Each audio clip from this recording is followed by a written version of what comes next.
Hello and welcome to another edition of Beyond the Headlines. I'm Roy Kaunds, and as usual in the studio with me is my friend and co-host Sunil Kaushal. Good evening, Roy. Welcome to the show, Sunil. Thanks very much. Well, Sunil, the latest news is that flights from India have been temporarily suspended.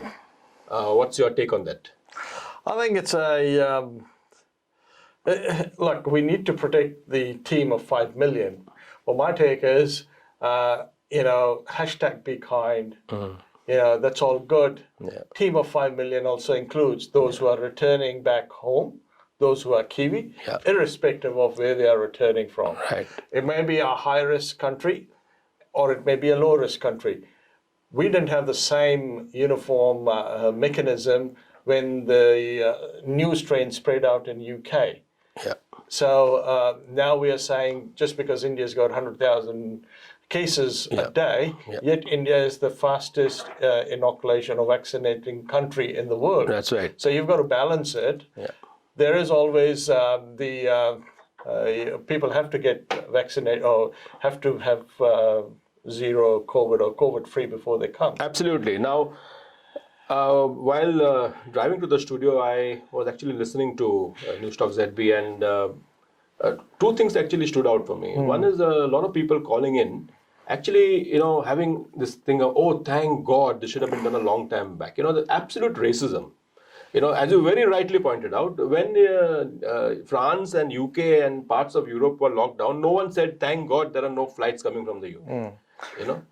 Yeah, it's look, people will take it that way. It's just because it's an Indian country. A third world country. Well, considered third world. I think India is more advanced. Absolutely. And I said third world within quotes. Yes, third world within quotes. But it's just the perception that is there. You wouldn't dare say it against China because our trade depends on China. We don't have much trade with India, about $10 billion.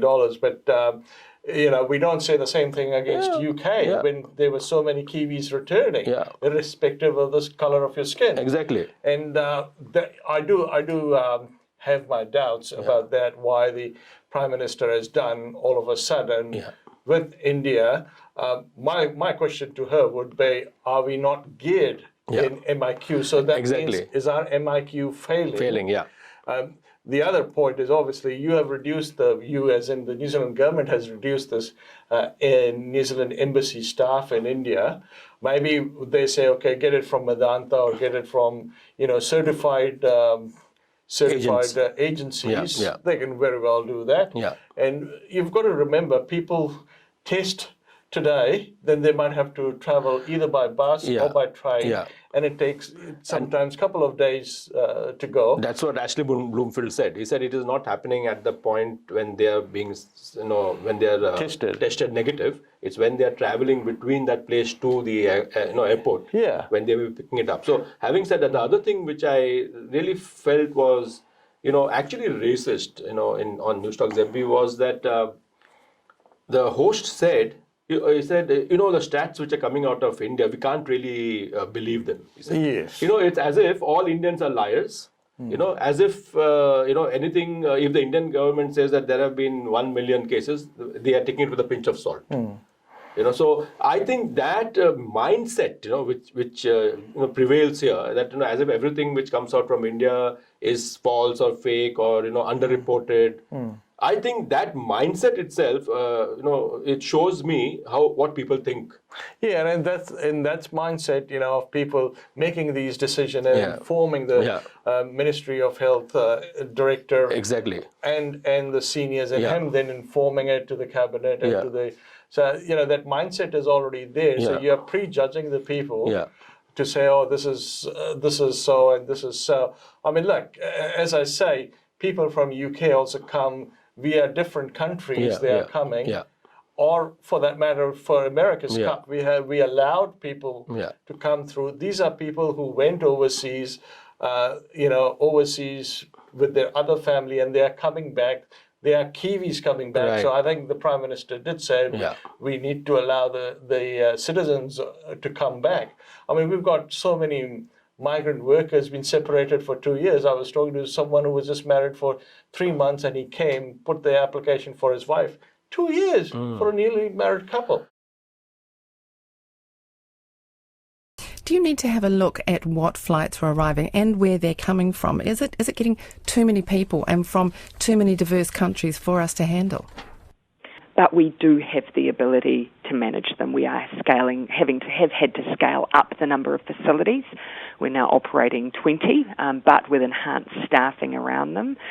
One of the points, though, that I think we probably need to remember is that New Zealand citizens and residents have to have the ability to return to their home country. So it is not possible, nor is it something we're entertaining, to remove the right of a New Zealander to return home. That New Zealand citizens and residents have to have the ability to return to their home country. So it is not possible, nor is it something we're entertaining, to remove the right of a New Zealander to return. The other thing which you rightly pointed out was the failure of the MIQ, the border controls. Yeah. About a year ago, or maybe less than a year ago, the Prime Minister said that we would have a smart border. We would have the smartest border in the world. I remember that. Didn't she say that? I was very proud of that statement. She said we would have the smartest border in the world because we have contained COVID. I don't know, maybe August, September last year. I need to find that video. Having said that, if your border, even after so many months, after a year almost, your border is still porous, that you have to actually stop flights, then I think that's really a bad situation. I mean, it's not the matter of country where they can very well. I mean, we know that cases are rising in Europe. Yeah, even in US. Yeah, exactly. So cases are rampant around the world, not just in one country. Yeah. And yes, maybe people from India are now coming back. Yeah. The New Zealand citizens are coming back. And rightly so. So we say to them, no, you have to wait for another 2 weeks. Yeah. I think that is a little bit not being kind. Absolutely. At the moment, I cannot guarantee travellers at the moment coming from India are safe from being infected with COVID, and I want to improve that. And also, I remember when Russia announced their Sputnik vaccine. Yeah. India. I saw TV3 reporters actually making fun of it on TV. Yeah. They actually compared the Sputnik vaccine to the Sputnik which fell off the the first satellite. Yeah. And that's the kind of fun that they were. So this is a mindset which I think, and I think you have actually really hit the nail on the head when you said that the bureaucrats who advise the. There might be some bureaucrats who has got no idea. They probably have not gone beyond, Remutakas or beyond Northland, and they advise the Prime Minister on what decision should be taken. Correct, absolutely right. And I think it is. See, it's not the fault of the Prime Minister or the government, or the ministers or the members of Parliament who are elected there. I think it's more of the bureaucrats that are advising. Right. And to say, they've got a false. Vaccine slip or something. India is so digitalized these days. Surely the New Zealand government, if they think Brazil's a hot case, India is a hot case, UK is a hot case, they can regulate it in such a manner that they meet all the conditions to come. Right. Okay, you don't believe in a paper vaccine card, ask them to produce it something else. Absolutely. And I think the High Commission of India should also play a proactive part in the media to actually let people know that what they think is not true, because the kind of reactions I heard on radio, you would think that India is a pariah country. So right, Sunil, now we just spoke about the suspension of flights from India. Now I want to show you a video. This was David Parker in Parliament talking about the new housing rules, especially the part where the rent cannot be now used as an expense. The interest part of not rent, sorry, the interest cannot be used as an expense. So David Seymour actually put this video, and I found it very amusing. And let's play that video first. I'm advised that neither the Reserve Bank nor the IRD collect data on the number of individual New Zealanders who deduct interest from their rental income from residential premises. In terms of the additional revenue or the revenue consequences, I've seen various estimates from commentators in the range of $500 million or more. Any estimate will depend upon future interest rates, final design details, phasing, and how much is invested by investors in new builds. That said, the change is not about revenue. It's a response to the housing crisis to ensure that first home buyers and other owner-occupiers get a fair go. Did the Minister seriously just say that this government introduced a major change to tax policy with no idea how many taxpayers it would affect or how much revenue it would raise? Right, so that was the video, and David Parker was completely at sea.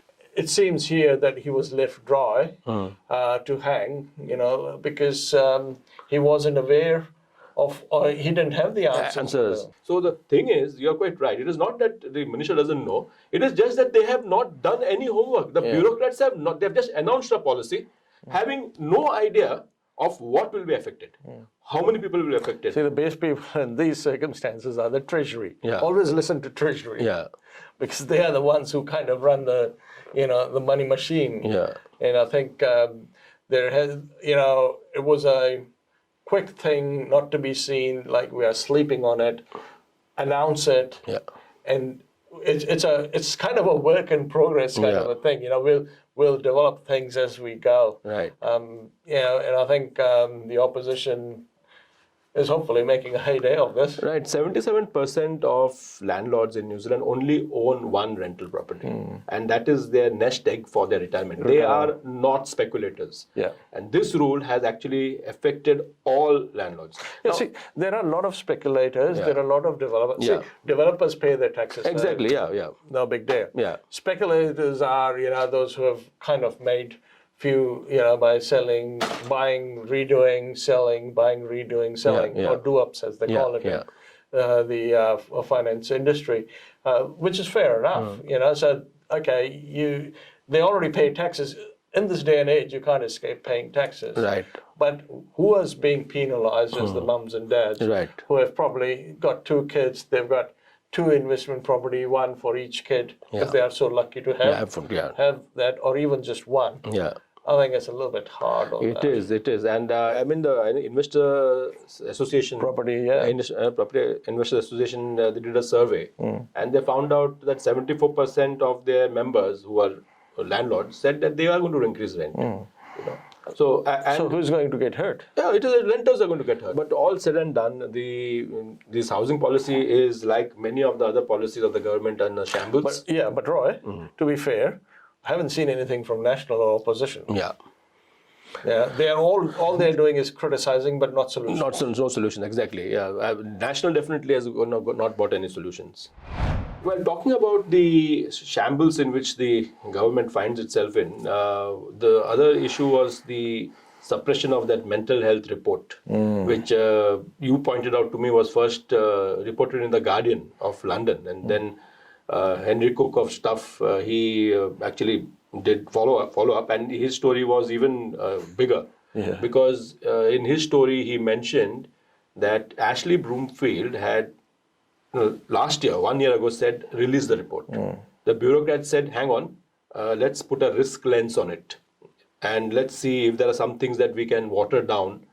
And some, apparently, what Henry Cook says in his story is that some bureaucrats, his sources tell him that some bureaucrats said that there's no need to release a report. There's no legislative need to release a report on mental health. Someone else said, why do we have to give all the stats? Just show the stats which make us look good. Others said, just water it down and just give a précis, So there's no need to give a detailed report. Now, I really don't understand, when there is a tradition, I don't know if it is a legislative requirement for the government to come out with a report on mental health, but if there's a tradition or if someone has worked on the report, then let it be transparent, let people know what's happening. Now, apparently, the suicide rates and what's called seclusion, where they keep mental patients in a solitary confinement kind of, almost like torture, it seems. Yeah. They did not want to reveal these stats to the public. How many people were kept in seclusion? How many people committed suicide while in custody or whatever, a lot of things like that. What do you think about this? Well, I think mental health, suicide, because of that, is a very tragic thing. People go through a lot of things, especially during COVID time. I think. And that's what I was surprised when I first read it in Guardian. So I just Googled it in New Zealand. It wasn't released at that time. And I'm not on a bureaucrat bashing here, but again, it's the bureaucrats. Why would you want to look bad as a bureaucrat if you released a negative report? So water it down. That's okay. The boss has said, let's just look at it. Let's do the risk analysis. Like we've done with the flights from India. So let's do a risk analysis about this report. And that was a desktop analysis, not a real research. And it's very unfortunate that the suicide rates have gone up, seclusion has gone up. We are not talking about these things.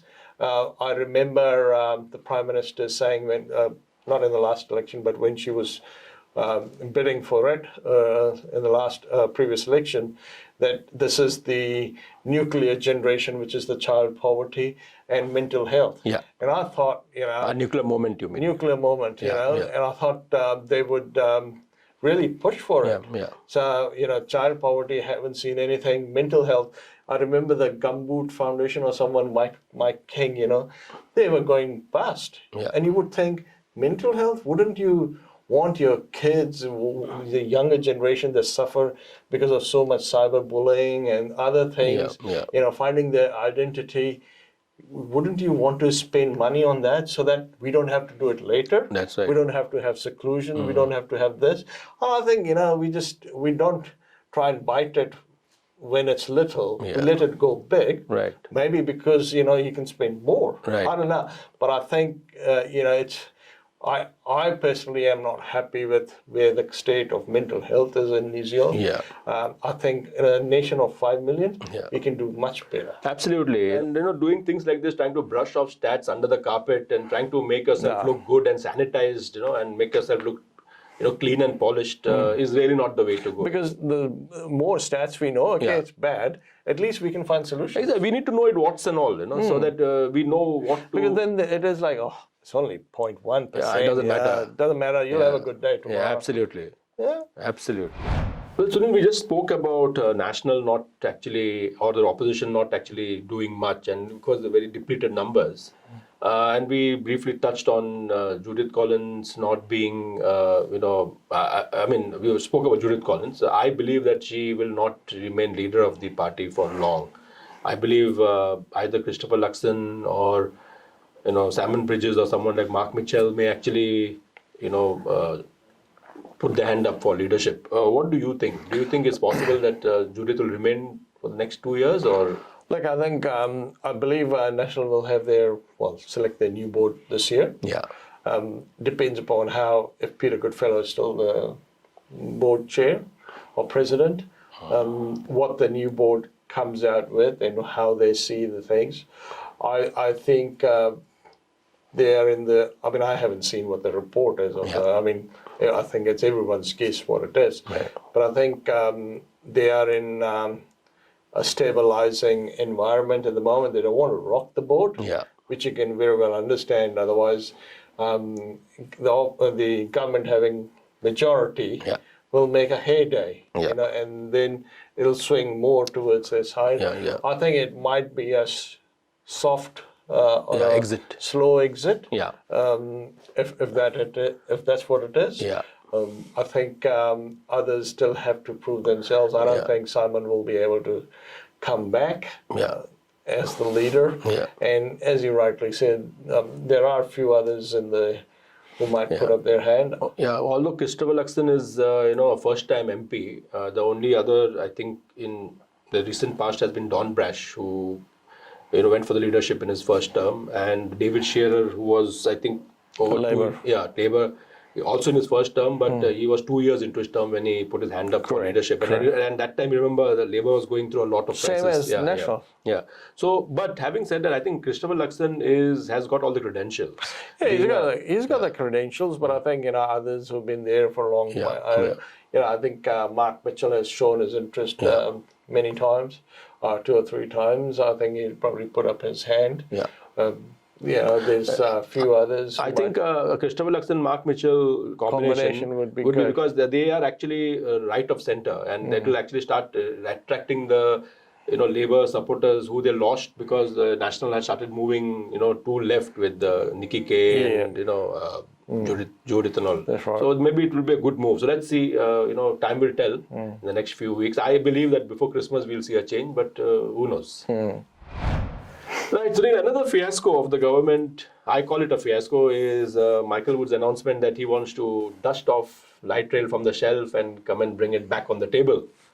And two things have happened, as you may have read in the papers. One is that they are saying if light rail is reintroduced, and where will the terminating station be? Will it be Vineyard quarter, or will it be in Outer, where the new Outer station? Yeah.